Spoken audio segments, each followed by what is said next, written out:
Muri iyi si abantu bake nibo bashoboye guhindura amateka ya Afrika ndetse n'isi yose muri rusange, bamwe kubera ibikorwa byabo byiza, abandi kubera ibikorwa bikomeye ariko byakomeje kugibwaho impaka zitandukanye. Uyu munsi tugiye kuganira ku muntu wubatse ubukungu bunini ku isi, akagira igihugu kikitirirwa izina rye avuye ku busa gusa, akageraho diyama zo ku isi yose zandikwa mu mazina ye, ariko nanone akibukwa nk'uwasize amategeko y'ivangura ndetse n'ubukoloni.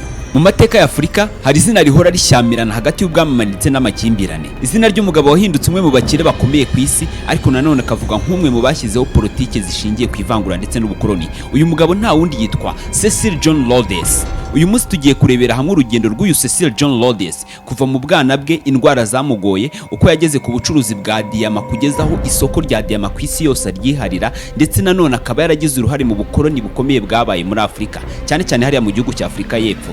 Uyu Cecil John Rhodes yavukiye mu gihugu cy'Ubwongereza ku itariki ya 5 Nyakanga umwaka w'1858 ahitwa Bishop Stamford. Se yari umupadiri w'umwangirikani, naho nyina akaba yitwa Louisa Peacock, umugore wiyemeje kwita ku muryango munini. Ndetse uyu Cecil John Rhodes yari umwana wa gatanu mu bana 12 umuryango wabo wari ufite. Ubuzima bwe akiri muto ntabwo bwari bworoshye, yari arwaye cyane indwara y'ubuhumekero, ari nayo yatumye ku myaka 17 umuryango w'umwohereza muri Afrika y'Epfo, aho bari bizeye yuko ikirere cyaho gishobora kumufasha kugabanya ubukana bw'iyi ndwara yari imuzengereje. Ageze muri Afrika y'Epfo yabanje gukora mu murima w'itabi na mukuru we mu gace kitwaga Natal, aho bakoreraga mu murima w'itabi. Umunsi umwe waje ari amateka, wabaye amateka ku buzima bwa Rhodes. Hari inkuru yaje ihindura isi yose ivuga ko mu gace kitwa Kimberley hariya muri Afrika y'Epfo habonetse amabuye y'agaciro yo mu bwoko bwa diyama. Abantu bose ibihumbi bahise bahimukira, buri wese afite inzozi zo gukira vuba. Niko n'uyu Cecil John Rhodes yagiye ku rubyiniro rw'aya mahirwe, atangira nawe ubucuruzi buciriritse bwa diyama. Mu gutangira ubucukuzi bwa diyama, Cecil John Rhodes yatangiye nk'abandi,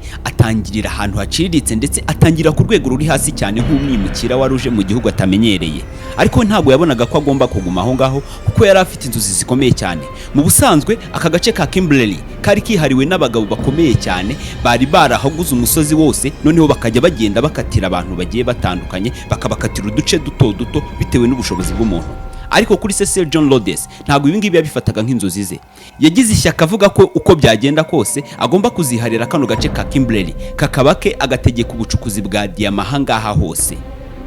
Uyu mugabo wari uri gutekereza ibi ngibi yabinyujije mu buhe buryo kugira ngo abashe kwigarurira aka gace, kugeza aho diyama zo ku isi yose zageze aho zandikwa mu mazina ye. Reka tubirebere hamwe. Mu ntangiriro Cecil John Rhodes ntiyari afite imbaraga nyinshi, ariko yaguraga uduce duto duto tw'ubutaka akabugurira abandi aho bacukura. Yari azi ko guhora uhinga wenyine bizakurura ubukene, ariko guhuza imbaraga bizana inyungu nyinshi. Yabonye ko abacuruzi bakora ku giti cyabo bazahora bahanganye, nuko atangira kugura ibice bitandukanye, agahuza ubutaka butandukanye kugira ngo abe ari we ubugenzura bwose. Ibi byamugize umuyobozi w'imishinga minini ikomeye ku isi. Ariko nanone yari afite ikibazo kimwe, yagombaga kubona amafaranga menshi, nuko akoresha imbaraga ze zose mu kuganira, abasha kubona inkunga ikomeye iva ku muryango w'aba Rothschild w'i Burayi. Uyu muryango urakomeye cyane kuko niwo ukomokamo amabanki yose yo ku isi.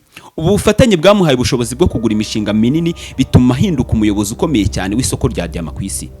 Mu mwaka w'1888 Rhodes yahuzaga ibikorwa byose bifite aho bihuriye na diyama, ari naho yashinze ikigo cyitwa The Beers Consolidated Mines. Iki kigo cyaje kigenzura hafi 90% by'isoko rya diyama ku isi. Ibi byatumye aba umwe mu bantu bakize cyane ku isi, kandi ku myaka itarengeje 40 gusa. The Beers yari ikomeye cyane kugeza aho n'ubu diyama yose idafite ikirango cya The Beers ifatwa nka diyama yabonetse ku buryo bw'amaraso.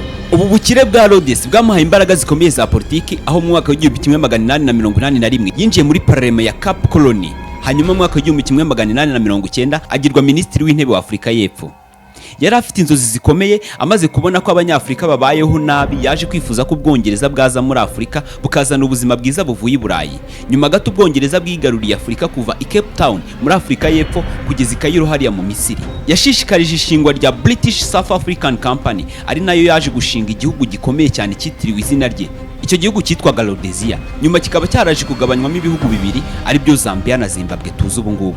Nk'umunyapolitiki yashyizeho amategeko yamburaga abirabura uburenganzira bwo gutora, yagize uruhare mu gushyiraho ishingiro ry'ivangura ryaje kwitwa apartheid, ryabaye rikaba amahano hariya muri Afrika y'Epfo. Mu mwaka w'1895 yashyigikiye igitero cyiswe Jameson Raid cyari kigamije guhirika ababoer muri Transvaal, ariko icyo gitero cyarapfubye bituma Rhodes yegura ku mwanya wa minisitiri w'intebe. Nubwo yatsinzwe muri politike, ariko yari akiyoboye amasoko akomeye cyane ya diyama ku isi yose. Cecil John Rhodes yapfuye mu mwaka w'1902 afite imyaka 48, ariko ibigwi bye biracyumvikana kugeza n'uyu munsi. Mu bucuruzi, Cecil John Rhodes yasize sosiyete ikomeye cyane yitwa De Beers igenzura amasoko ya diyama hafi ku isi yose mu bakoloni. Yasigize igihugu cyitiriwe izina rye cyitwaga Rhodesia, ubu akaba ari Zambia ndetse na Zimbabwe. Mu gice cy'uburezi, Cecil John Rhodes yashinze cyitwa Rhodes Scholarship. Izi akaba ari buruse zahabwaga abanyeshuri ku isi yose babaye indashyikirwa bakajyanwa kwiga muri Oxford University ku buntu. Izi buruse zafashije abantu benshi bakomeye baje kuvamo ibikomerezwa bikomeye cyane ku isi. Ahangaha twavugamo nka Bill Clinton wabaye perezida wa 42 wa Leta Zunze Ubumwe za Amerika. Nanone kandi harimo uwitwa Susan Rice wabaye umunyamabanga ushinzwe umutekano w'igihugu imbere muri Amerika. Ndetse nanone buruse yafashije umunyapolitiki wo muri leta ya New Jersey akaba n'umusenateri witwa Cory Booker. Ntago ari abangaba gusa kuko hari abandi bakomeye cyane bagiye bafashwa n'izi buruse za Rhodes Scholarship ndetse n'ubu ngubu ziracyariho. Inkuru ya Cecil John Rhodes ni isomo ry'umuntu umwe ushobora guhindura amateka y'isi mu gihe gitoya cyane. Ni urugendo rw'ubuhanga n'ubushobozi bwo gukora ubucuruzi, ariko nanone akaba ikimenyetso cy'ubukoloni n'ivangura ryagize ingaruka ku buzima bwa miliyoni z'abantu muri Afurika. Wowe ubibona gute? Ese Rhodes twamwibuka nk'intwari y'ubucuruzi cyangwa nk'umunyagitugu w'ubukoloni? Reka ibi ngibi mbiharire wowe. Ndagushimiye cyane ko tubanye. Njye nari Mugisha Fabrice, umungu w'Imana n'abantu, kaba imfura cyane. Niba utarakora subscribe kuri Biga Media, kora subscribe kugira ngo ibiganiro nk'ibi ntibikagucike. Murakoze cyane.